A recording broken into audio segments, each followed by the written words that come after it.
নমস্কার, welcome to our channel সুনিক্স academy. আজকে আমরা বিভিন্ন চাকরির পরীক্ষায় এসেছে এবং প্রায়ই আসে এমন কিছু ওয়ান ওয়ার্ড সাবস্টিটিউশন সম্পর্কে জেনে নেব। দেখো, সামনেই ডাব্লিউপি কনস্টেবলে 10 নম্বরে ইংরেজি আছে, যেটার জন্য খুবই গুরুত্বপূর্ণ এই ওয়ান ওয়ার্ড। চলো দেখে নিই আজকে কী কী শিখতে চলেছি। 1 নম্বরে one giving up his faith. One giving up his faith. একজন ব্যক্তি যে তার বিশ্বাস ত্যাগ করেছে বা ধর্ম ত্যাগ করেছে তাকে বলা হয় অ্যাপোস্টেট। এটা তোমরা বাংলায় লিখে নিতে পারো। অ্যাপোস্টেট কথার অর্থ হচ্ছে ধর্ম ত্যাগ। আচ্ছা, 2 নাম্বার নেক্সট ওয়ান হচ্ছে one working in the same place. Same place. আচ্ছা, লেখা বোঝা না গেলে কমেন্টে জানিও। One working in the same place, একজন ব্যক্তি যে একই স্থানে কাজ করে, একসাথে কোনো ব্যক্তি যারা একসাথে কাজ করে তাদের কি বলে? খুব সাধারণত আমরা যদি কলিগ, COLLEGUE, এই কলিগ শব্দটা আমাদের এরর কারেকশনের ক্ষেত্রে অনেক সময় স্পেলিং টেস্টে দিয়ে দেয়, মনে রেখো। এই কলিগ শব্দের অর্থ হচ্ছে সহকর্মী। তোমরা যদি কেউ বাংলা লিখতে চাও পাশে নোট ডাউন করে নেবে, কলিগ শব্দের অর্থ সহকর্মী।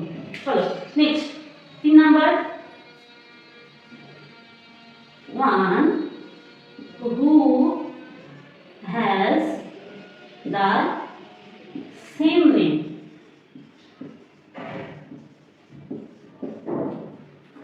একই নামের একাধিক ব্যক্তি, মানে one who has the same name, একজন ব্যক্তি যার একই নাম আছে তাকে কি বলে? সমনাম। এটা ওয়ান ওয়ার্ড হচ্ছে নেম সেক। নেম সেক বা সমনাম। আচ্ছা,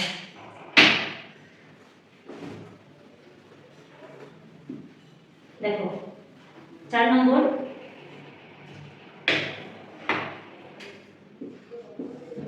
হচ্ছে a letter without the name of the author. A letter without the name of the author. একটি চিঠি যে চিঠিতে লেখকের কোনো নাম থাকে না তাকে বলা হয় অ্যানোনিমাস লেটার। অ্যানোনিমাস লেটার বা নাম গোত্রহীন চিঠি, নামহীন চিঠি। 5 নম্বর দেখো, বোঝা যাচ্ছে আমার কথা এবং লেখা? চলো 5 number beyond the power of nature. Beyond the power of nature কথাটির অর্থ হচ্ছে প্রকৃতির ক্ষমতার ঊর্ধ্বে। প্রাকৃতিক ক্ষমতার ঊর্ধ্বে যা তাকে কি বলতে পারি আমরা? Super natural. তাহলে চলো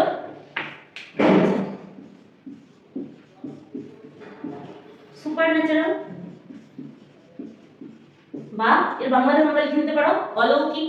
সুপার ন্যাচারাল বা অলৌকিক। 6 নম্বরে যাই, চলো।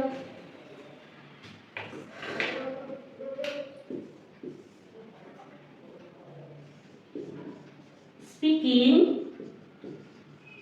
or writing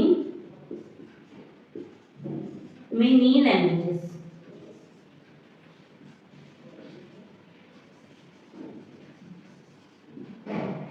আচ্ছা, speaking or writing many languages এই কথাটির অর্থ হচ্ছে বলা এবং লেখা, অনেক ভাষা বলতে পারা এবং লিখতে পারা। এটাকে আমরা এক কথায় বলতে পারি পলিগ্লট বা বহুভাষিক।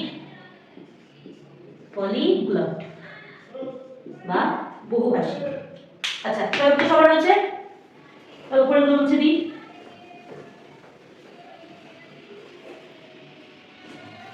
তারপর 7 নম্বর হচ্ছে one who has no money.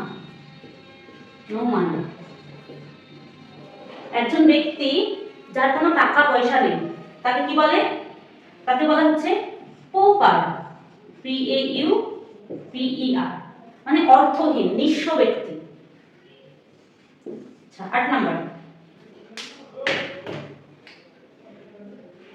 one who copies from the other writers.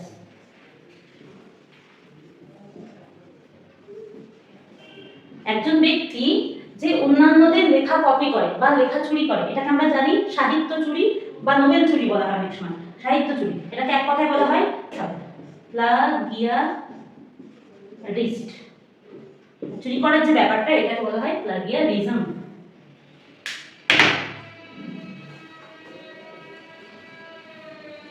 Next 9 number,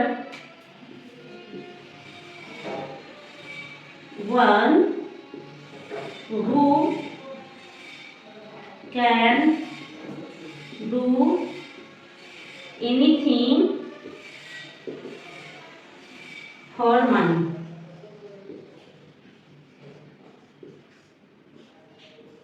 একজন ব্যক্তি যে টাকার জন্য সবকিছু করতে পারে, টাকার জন্য মার্ডার করতে পারে, টাকার জন্য তার সংসার ত্যাগ করতে পারে, তার ওয়াইফকে ডিভোর্স দিতে পারে, এমন যে ব্যক্তি, one who can do anything for money, তাকে বলা হয় অর্থ পিশাচ বা মার্সিনাই বা অর্থ পিশাচ। আচ্ছা, আমাদের আজকের video last number 10 number, one who cuts precious stones. একজন ব্যক্তি যে মূল্যবান পাথর কাটে, one who cuts precious stones. precious শব্দের অর্থ মূল্যবান, আমরা জানি স্টোন মানে পাথর। যে ব্যক্তি মূল্যবান পাথর কাটে মানে হীরা, মুক্তা, তারপরে পান্না, চুনি যেগুলো আছে, তাদের বলা হয় ল্যাপিডিস্ট বা বাংলায় বলে ল্যাপিডিস্ট, ইংলিশে বলে ল্যাপিডিস্ট, আর বাংলায় বলে জহুল। বাংলাটা তোমরা লিখে নিতে পারো, ল্যাপিডিস্টের বাংলা অর্থ হচ্ছে জহুল। থ্যাংক ইউ যারা ভিডিওটা দেখলে। যদি চ্যানেলে নতুন হয়ে থাকো তাহলে ভিডিওটাকে সাবস্ক্রাইব করে দিয়ে পাশে থাকা বেল বাটনে ক্লিক করে দিও। নমস্কার।